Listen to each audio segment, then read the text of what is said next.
bird on a tree. I'm just sitting here. I got time. It's clear to see from up here. The world seems small. We can sit together. It's so beautiful, you and me. We meant to be in the great outdoors, forever free.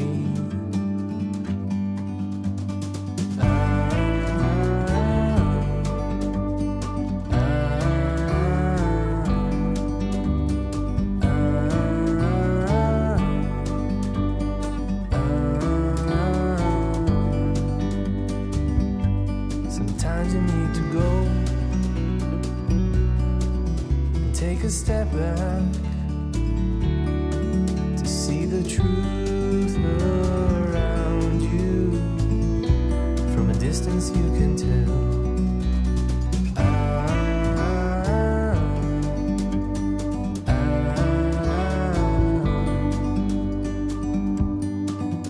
You and me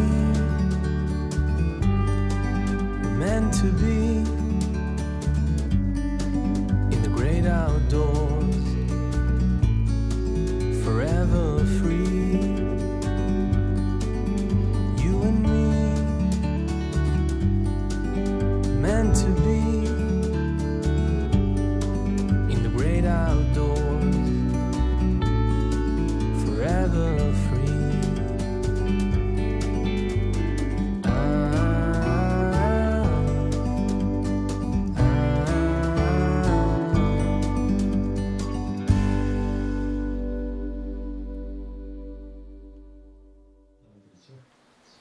당시에 최고 엘리트라 볼 수 있으니까. 근데 올 때 되게 이제 부인들을 데리고 온 경우가 제법 많았어요. 외국 유학 가서 돌아오면서. 자, 이 부인들의 문제를 어떻게 할 것이냐 문제가 난무리했는데, 아까 얘기한 것처럼 이 대처성이라고 하는 결혼한 성녀들은 서양물을 먹고 외국 경험, 행정, 의학 여러 시스템들을 이제 경험했기 때문에 상당히 유능한 사람들인데도 불구하고 26년 사찰 개정 이전까지는 이 총독부의 말을 잘 듣는, 그리고 총독부와 긴밀했던 30본산 또는 31본산 추지들만이 주지를 할 수 있었던 거예요. 근데 그 중에 이제 외국에 유학을 다녀온 성녀 중에 아주 유능한 사람들이 있었단 말이죠. 근데 그 중에 이제 이미 21년, 22년 전에는 기존의 총독부가 관할하는 대한불교 당시에 조선불교 총무원에 맞서는 조선불교 종몰이라고 하는 또 조직이 하나 만들어졌습니다. 유학생들이 중심으로. 두 종무원과 총무원이 갈등하니까 결국 총독부의 중재로 한 20년 좀 지나서 조선불교 총문으로 다 통합이 됩니다. 그건 결국 총독부의 영향 속에 있는 총무원으로 다시 자리 잡힌다는 거죠. 그러면서 이제 이 유학을 다녀온 젊은 대처성들도 본사 자리를 좀 몇 개 줘야 되지 않느냐, 이런 분위기가 형성된 것 같고, 뭐 한 서너 개, 너댓 개 정도는 그게 받아들여졌던 것 같아요. 그 계기가 1926년에 지금 대처성에게도 바로 본사 추지를 할 수 있는 권한을 부여해야 된다는 것이 아마 사찰령법이 개정이 된 계기가 된 게 아닌가 하는 생각이 듭니다. 그래서 결국은 26년 사찰령 개정하면서 대처성도 본사 추지에 들어가게 된다는 거죠. 일부. 그 다음에 이제 10번을 한번 보겠습니다. 사원주지선거법 개혁인데요. 지금 이제 사찰령이라고 하는 것이 확고하게 정립되어 있는 상황에서 본사가 있고, 지금 이제 말사가 있고, 암자 또는 이제 뭐 굴 또는 방, 뭐 여러 가지가 있습니다만 가장 큰 것은 이제 교구 본사, 경본사는 도에 경상북도는 불교가 좀 광범위하니까 경상남도 한 6개, 5개쯤 있을 겁니다. 이 충청도는 좀 불교가 그래도 강하지는 않은 측면이죠. 유교가 오히려 선하니까. 충청남도는 제가 알기로 옛날에 마옥선, 지금은 수덕사 하나 더 있던가요? 2개쯤 있을 겁니다. 합사가 본사는 아닐 것 같은데요. 수덕사, 마곡사가 지금 본사일 겁니다. 그 정도가 될 거고요. 뭐 전라북도, 전라남도, 경기도 해도 한 3개 정도 이 정도. 전국 25개 교구 본사가 있고요. 최근에 추가된 게 이제 군종 교구가 있습니다. 군종 교구. 또 하나 추가된 게 해외 교구. 총 27개가 있는데 제19 교구가 바로 어디냐면 지금 태고종과 분할하고 있는 서남사 있죠. 서남사는 지금까지도 대한불교, 한국불교 태고종이 지금 관할하고 있습니다. 지금 이제 조계종이 주지를 임명을 했지만 파기를 못하고 있는 곳이고, 최근에 이제 주지 임명도 안 하는 것처럼 되어 있는데, 이제 그러니까 결국 이제 합리적 주지 선발을 어떻게 해야 되느냐. 이게 이제 3분의 2 찬성하는 선거법을 만들어서 통일된 주지 제도를 확립하자. 뭐 이런 얘기도 지금 나오고 여러 가지가 당시에 있는 것 같습니다. 또 승려들에게 업무의 양과 질을 따져서 월급을 지급하자. 그래 주지 문제를 해결하자. 당시 그런 것이 안 돼 있기 때문에 이제 주지들의 경제적인 문제, 주지들의 이제 그 재정 뭐 이런 문제가 생겨났고, 최근에는 이제 저마다 좀 다르긴 합니다만 이게 보시금이라 해서 월급이죠. 주지들도 그걸 받는 거로 조계종은 지금 돼 있긴 합니다. 그것도 있고 이제 공식 이제 활동비도 있겠죠. 그런 방식으로 이제 운영이 되고 있습니다. 그래서 이제 이미 사원주지 선거법 개혁 같은 경우는 이제 어떤 좀 수용이 된 측면이 있고요. 11번입니다. 성여사의 정치적 단결. 자, 이 부분은 이제 당시의 상황에서 볼 때는 10년 전입니다만 전통 불교와 또 새로운 불교적 흐름과 함께 보면 외형적 단결과 정신적 단결 이 문제에서 절대로 깨지 않는 정신적 단결과 달리 시장 사람들의 단결이라는 외형적 단결을 얘기하면서 가장 이제 싫어하고 미워하는 현시할 대상은 방관자를 이제 많이 얘기하고 있습니다. 방관자. 살짝 끼고 대상화시켜서 바라보는 거죠. 입만 살아서 평가하기를 좋아하는.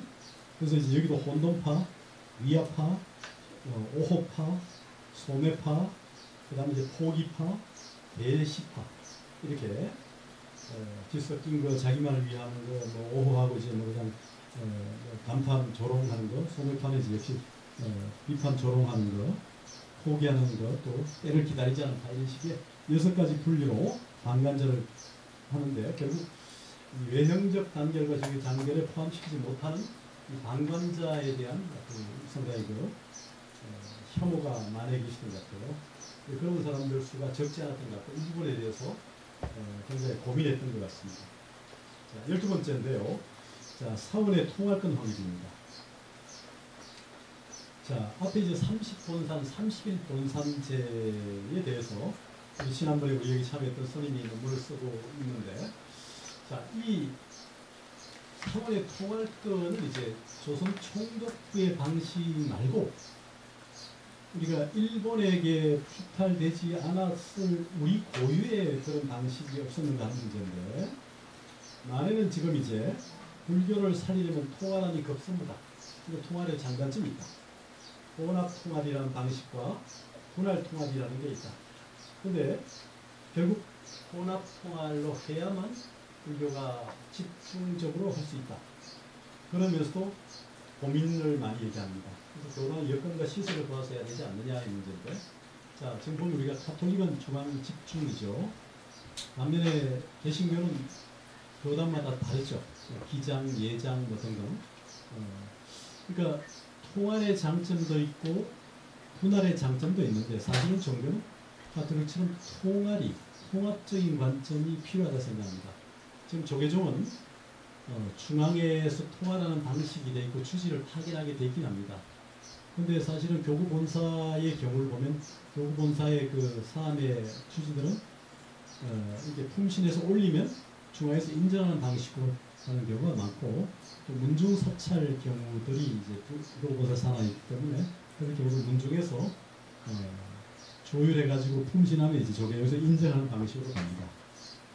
그렇게 보자면 물론 지방 교구 본사는 중앙에 분담금을 내지만 통합의 방식들이 역시 유리하죠. 대외적으로 볼 때도 그렇고 다른 종단, 다른 종교와의 관계를 얘기할 때도 그렇습니다. 그런 의미를 생각한다면 결국 통합의 방식이 혼합 통합의 방식이 유용한 측면이 많다는 게 만의 의견이라고 생각합니다.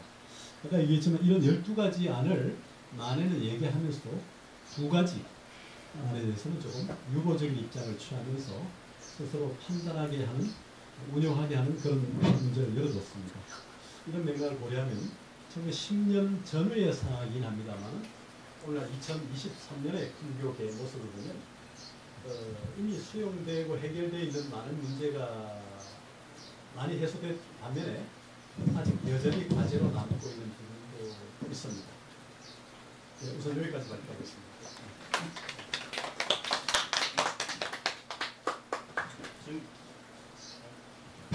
지금 굉장히 아주 그냥 그 1시간 넘게 굉장히 아주 그냥 자세하게 말씀을 해주셨어요.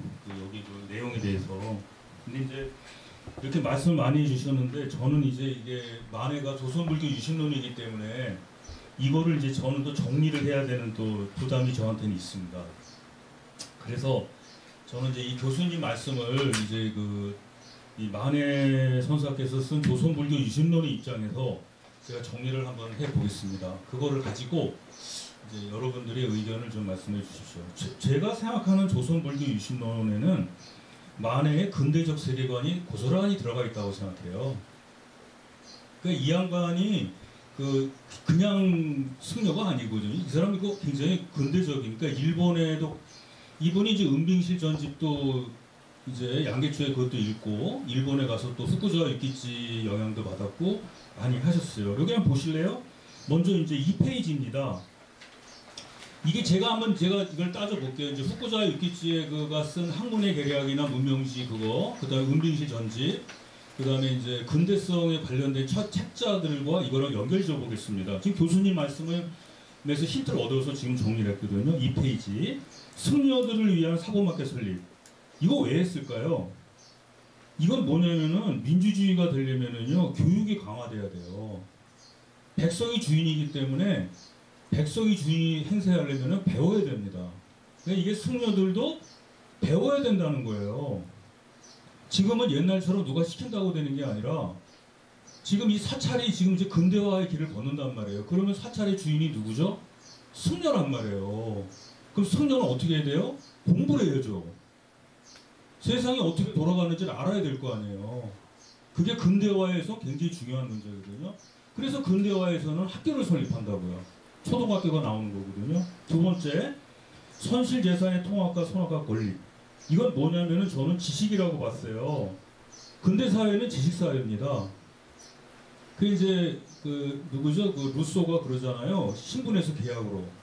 그 계약을 하려면은 옛날에 신분이기 때문에 그냥 시키면 시키는 대로 했는데 계약사에 오르게 되면 지식이 있어야 돼요. 그리고 또 그 지식을 영도해가는 누가 있어야 됩니다.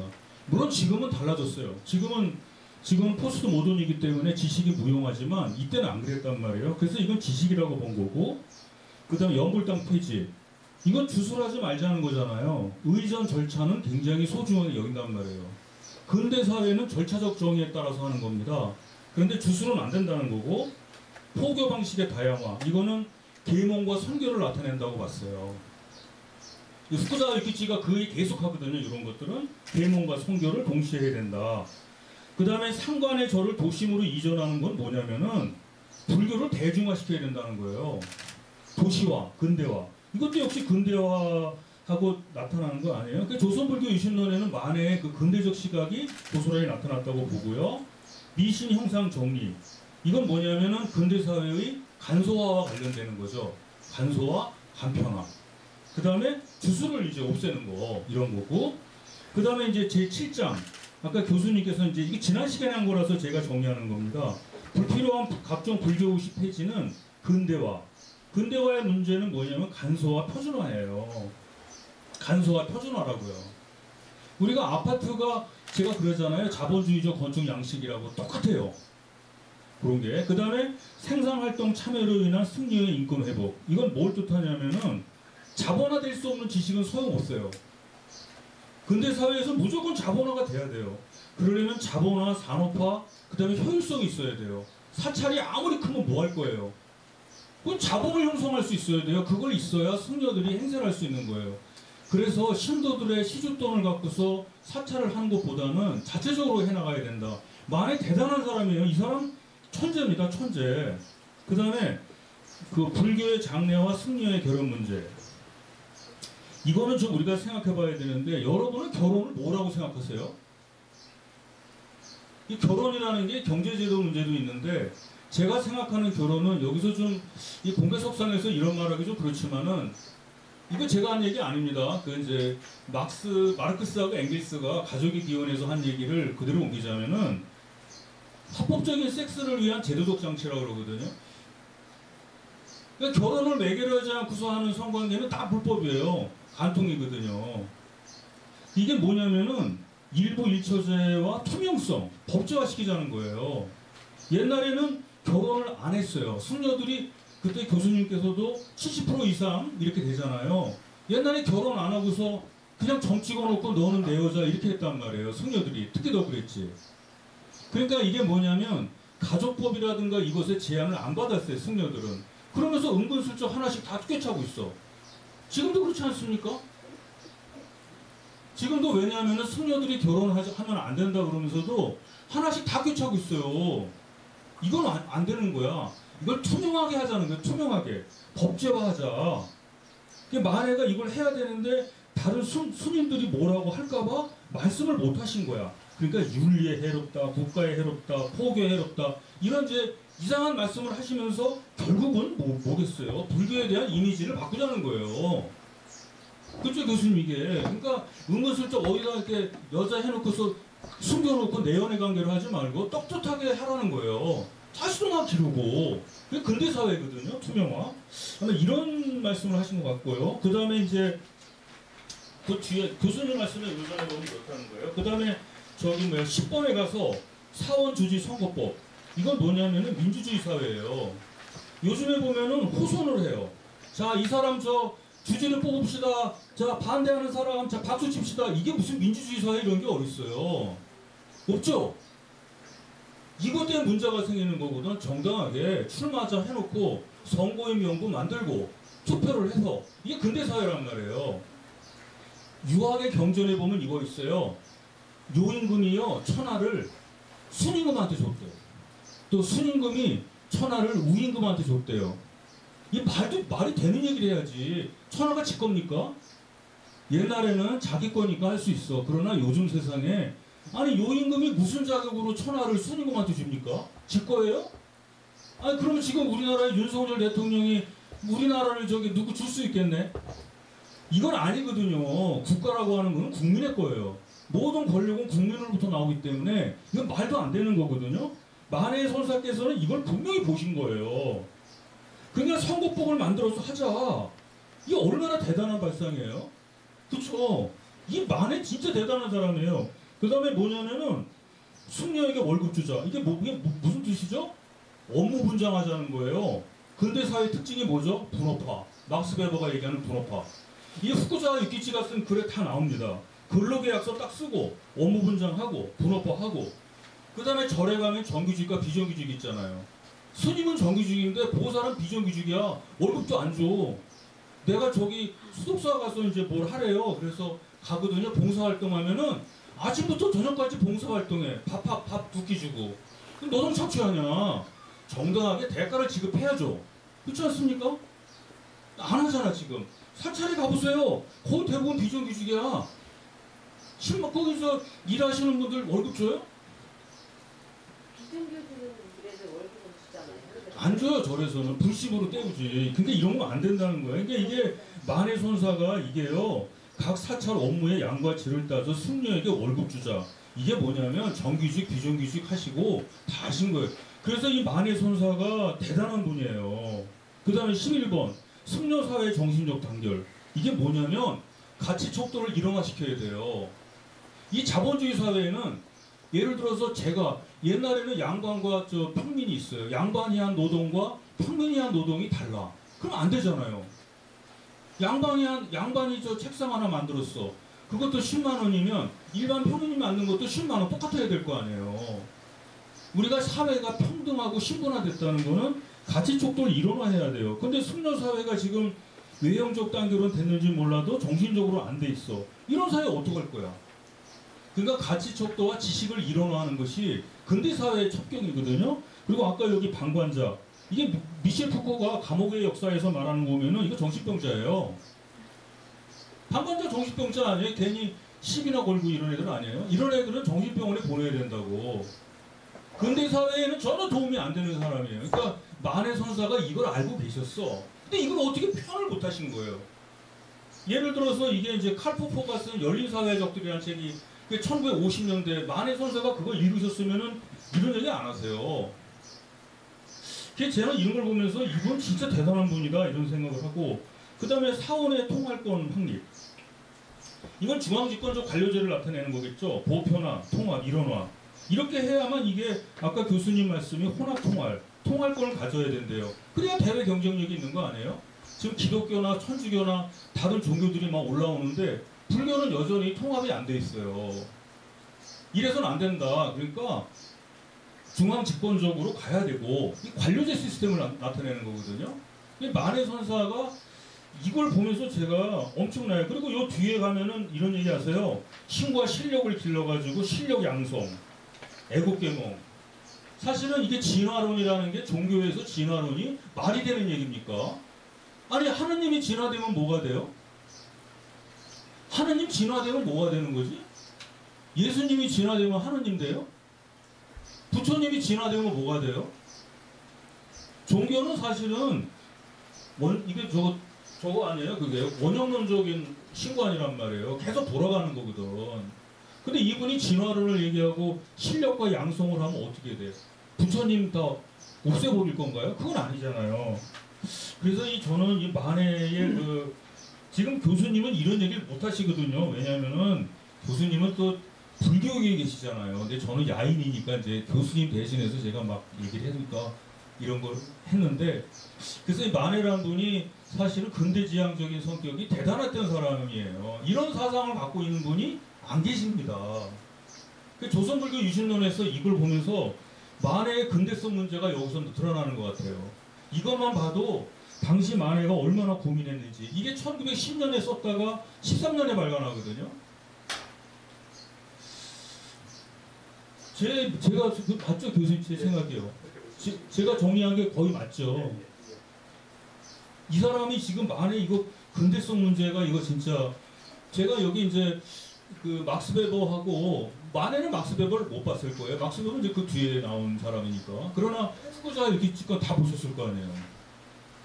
그래서 제가 여러분도 그 후쿠자와 유키치가 아시죠?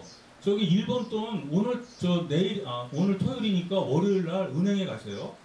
은행에 가십시오. 은행에 가셔가지고 저기 요새 한 15만 원, 10만 원 되나? 그 만행이면 얼마죠?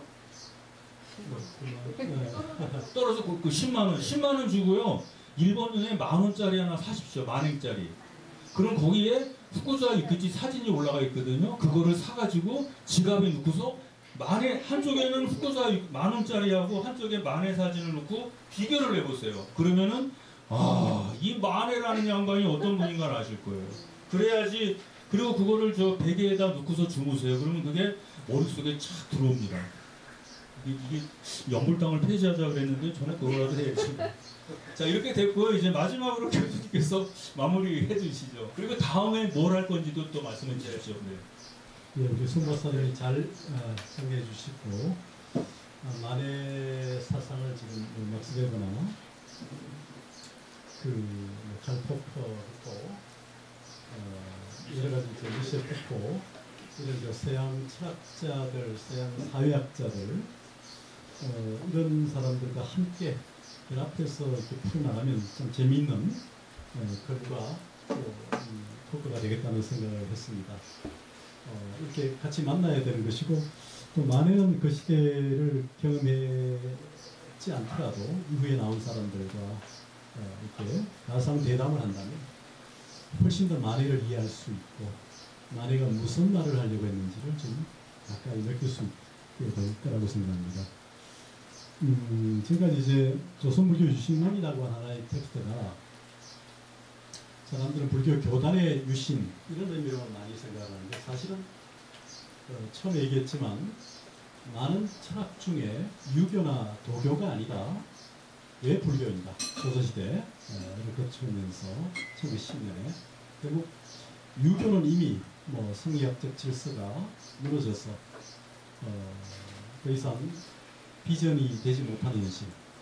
도교라고 하는 것도 역시 이미 민속화되고 형해화되어가지고 그 흔적이 보이지 않지만 불교는 여전히 살아있는 종교로 실제하고 있다는 사실을 잘 했기 때문에 그가 출발이 동학이든 뭐 유학이든 간에 결국 불교를 기결했다는 것이 삼교 중에 하나라고 하는 의미보다는 오히려 조선시대 불교의 삼교의 대표로서 불교를 만났고 그 대표로서 불교를 통해서 결국 민족을 얘기하고 이 조선 또는 대한 이 나라를 얘기하려고 했던 것이 아닌가 하는 생각이 듭니다. 그러니까 조선 불교 유신론은 단순하게 불교의 유신의 의미로만 볼 게 아니라 우리나라 조선의 유신 또 대한의 유신 이런 의미로 좀 파악해야 되지 않을까 그런 맥락에서 보게 된다면 만해가 여기 담고 있는 많은 내용들이 서양 일본을 통해서 청나라를 통해서지만 서양의 지금 유럽 특히 프랑스, 독일, 이태리 이런 유럽의 선진한 그 제국들과 또 그들의 어떤 성공 사례들 또 그들의 어떤 인간의 세계 인식 이런 것들을 통해서 우리 불교 또는 우리 조선을 새롭게 보자는 의미가 담겨 있지 않는가 하는 생각이 들고요. 그런 의미에서 조선불교 유신론을 불교 텍스트로만 너무 가두지 않았으면 하는 생각이 들고 조선을 이해하는 우리나라를 이해하는 중요한 하나의 어떤 텍스트로 보면 좋겠다. 그런 철학서이고 실제 또 여기 담겨있는 거 보면 만해가 한학을 해서 그런 것도 있겠지만 시경을 비롯한 장자나 노자나 이런 동양의 고전의 핵심들을 적재적소에 뽑아가지고 단장 취라도 좋지만 그 단장 취를 해서 그 글을 살아있는 글로 만들려면 그에 대한 이해가 있어야 가능하거든요. 그 맥락에 적절하게 뽑아와서 자기 글로화 시킨다는 것은 그 해당 부분에 대한 이해가 충분하지 않으면 불가능하거든요. 그런 맥락을 고려하면 만해의 이 조선불교 유신론은 불교 유신이 아니다. 조선의 유신이라는 의미로 이해해야 되지 않는가 하는 생각이 들고요. 만해가 이 책을 10년에 쓰고 13년에 간행했습니다. 이미 10년에 끝났고 그 다음에 3년, 4년 그 사이에 쓰고 난 다음에 11년, 12년으로 볼 수도 있을 것 같은데 통도사에 들어가서 한란 대장경, 고려 대장경에 대한 실치 속에서 1914년에 간행한 것이 바로 불교 대전이라는 거예요. 사실 오늘 그 얘기를 하려고 했지만 지난번에 유신을 다 끝내지 못했기 때문에 오늘 이렇게 마무리 짓고요. 다음 시간에 이제 불교 대전을 할 텐데 마치 우리가 서양의 기독교의 성서가 66편 아닙니까? 신구약 66편으로 집약해서 결국 성서라는 지금 한국에 가장 많이 읽히는 책으로 또 심지어 좀 성서는 아프리카까지 수출하고 있지 않습니까? 전 세계 수출하는 이런 의미도 있지만 거기에 준해서 불교계는 이제 불교 대전 만해를 통해서 한란 대장을 집약한 그런 텍스트를 하나 만들어낸 게 바로 불교 대전입니다. 만해 사상의 출발이 조선 불교 유신론이라면 만해 사상의 결론이 사실은 불교 대전이라고 보고 있습니다만 거기에 하나 꽃을 더 붙인다면 뭐 10편단까지 갈 수 있겠죠. 여기까지. 그래서 이 불교 대전의 영향은 물론 일본의 그 근대의 여러 불교학자들이 불교의 방대한 전적을 핵심으로 추려가지고 개론을 만들기도 하고 또 이렇게 대전을 만든 용해가 이미 있습니다. 그게 영향 속에서 만들어진 것은 분명하고요. 그렇지만 실제 뽑은 내용이나 형식이나 이런 부분들은 불교의 끝만 한정하지 않고 오히려 유교의 어떤 형식들, 뭐 대학의 형식이나 뭐 중용의 형식이나 이런 형식도 충분하게 고민하면서 뽑았다는 것을 볼 수 있습니다. 이 때문에 역시 불교 대전 역시도 불교의 어떤 텍스트를 뽑았다는 의미로만 한정하지 않고 조선불교 신론이 조선 유신의 의미로 볼 수도 있다는 것처럼 불교 대전도 어떤 의미에서 조선 사상의 대전으로 볼 수 있지 않을까 그런 생각도 생각해 봅니다. 최근에 그 불교의 이제 대장경이 있고 불교의 대장경에 자극받아서 만드는 것이 따오장 도장입니다. 도교 장경. 근데 이제 이 중국의 북경대 철학과 교수나 남경대 철학과 교수들이 분발심을 내가지고 아니 불교는 대장경이 있고 도교는 도장이 있는데 왜 불교 우리는 유장이 없냐 해가지고 유장을 만들고 있습니다. 지금 북경대하고 남경대 교수들이 만드는 유장이 명의돼서 연구실에도 한 지금 20여 책 쭉 나오고 있는데 또 불교계는 오래전부터 한국불교 전서라고 해서 한국인들이 1700년 동안 쓴 모든 전적을 집대성한 한국불교 전서가 1979년부터 2003년까지 나왔고 최근에 이제 보유편까지 해서 2021년에 15책까지 나와 있습니다. 신라시대 3책, 고려 3책, 조선 4책 빠진 것을 보충한 보유편 5책에서 15책이 나와 있는데 이런 맥락에서 최근에 또 성균관대학에서 그러더군요. 불교는 불경이 있는데 왜 우리는 유경이 없냐. 그래서 또 성균관 팀이 요새 유경을 만들고 있더군요. 한국연구재단 지원을 받아서 10여 책 이상 지금 나오고 있는 것 같은데 어쨌든 간에 이렇게 전집이든 또는 이렇게 액기스로 한 책으로 만들든 이런 노력들이 만들어진 것은 또 그런 것은 아무래도 그게 근대화라고 할 수도 있고 또는 대중을 의식하는 작업이라 할 수도 있고 요새 사람들이 뭐 책을 한 권도 잘 안 보잖아요. 전부 뭐 스마트폰 짧은 거 쇼츠 뭐 이런 거 자꾸 보니까 우리가 대중들에게 다가가기 위해서는 기본 콘텐츠를 좀 만들어야 되고 그 콘텐츠를 다시 요약하고 해서 더 작은 거 편한 거 이렇게 가는 현실 속에서 이렇게 만들어진 것이라고 또 만들어지고 있는 것이라 생각합니다. 그러나 사실은 그것은 결과적으로 하나의 그 뭡니까 마치 사탕처럼 어쨌든 간에 이제 우리 집에 들어갈 때 대문이 있고 현관이 있고 안방이 있듯이 대문까지 오게 만드는 초콜릿도 필요하고 사탕이 필요하잖아요. 그렇게 해서 좀 더 필요한 사람은 또 대문까지 또 안방까지 오게 되는 거니까 비판적으로 볼 필요는 없을 것 같고 저는 오히려 대중의 기호로부터 벗어나게 되면 잊혀지니까 대중의 기호에 대해서 시선을 열어두되 그들을 점차 또 안방으로 본령으로 핵심으로 이끌어오는 좀 더 친절한 그런 가이드의 과정이 좀 필요하지 않는가. 이 시대는 그런 시대가 아닌가. 스마트폰이 온 것도 결국 그런 맥락에서 스티브 잡스 이래 여기까지 온 것 같고 이렇게 온 사람들을 다시 거꾸로 물건 한번 세워서 다시 본령으로 또 이끌어가는 노력도 필요하지 않을까. 그런 의미에서 만해의 불교 대전은 역시 한글로 되어 있는 한 450개, 500, 600여 페이지 되겠군요. 안 가져왔는데 한글로 되어 있는 현암사판이 있습니다만 그것을 통해서 결국 불교의 대장경의 길로 다시 인도할 수 있는 게 아닐까. 불교 교학을 되게 교회, 가르침의 바다라고 선을 되게 성림, 숲이라고 합니다만 이 교회와 성림으로 인도하는 방법도 우선은 이제 한 권으로 되어야 그래도 관심을 갖게 하는 게 아닐까. 그래서 그것을 통해서 다시 대장경으로 숲으로 바다로 이끌 수 있지 않을까. 만의 이름이 만해이 아닙니까? 만해. 온 바다이죠. 온 바다. 절이 또 산에 있으니까 만자는 절만자로 쓰니까 온 절이 될 수도 있습니다. 그러니까 선사이자 교학자, 강사이자 선사이자 이런 의미로 생각하면 만해는 문인이자 철인이기도 하고 그래서 문학과 철학이 만나야 결국 좀 더 대중화되고 보편화될 수 있지 않을까 하는 생각을 하게 됩니다. 예, 여기까지 하겠습니다. 오늘 이제 그 조선불교 유신론은 이제 오늘 마치고요. 아까 제가 말씀드렸듯이 조선불교 유신론은 만해의 근대적 시각이 담겨 있는 거예요.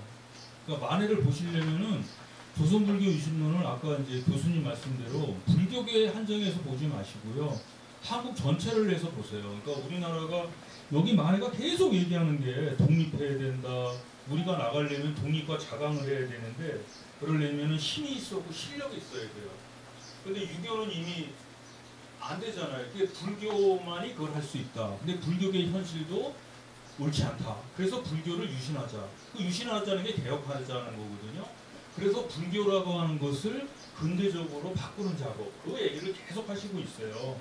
그래서 이제 이 만해의 조선불교 유신론을 아까 제가 마지막에 교수님 말씀하시고 정리한 것처럼 근대적 시각이 담겨 있으니 이거를 불교로만 보지 마시고 당시 1910년에 구한말 일제강점기에 조선이 처한 현실과 관련지어서 보십시오. 그렇게 하고 다음 시간에는 이제 그 현엄사판회라고 그러셨죠. 현엄사판 나온 불교대전이 그거 하나인가요?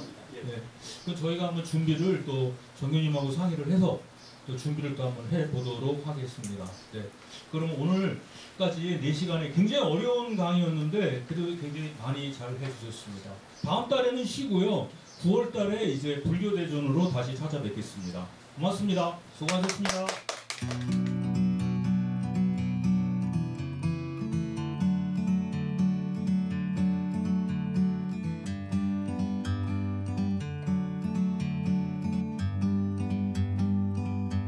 Like a bird on a tree, I'm just sitting here. I got time, it's clear to see. From up here, the world seems small. We can sit together. It's so beautiful, you and me. We meant to be in the great outdoors, forever free.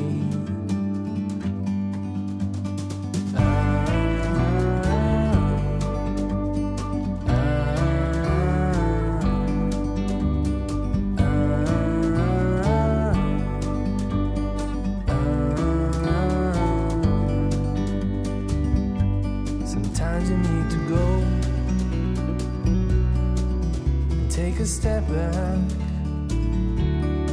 to see the truth around you. From a distance you can tell.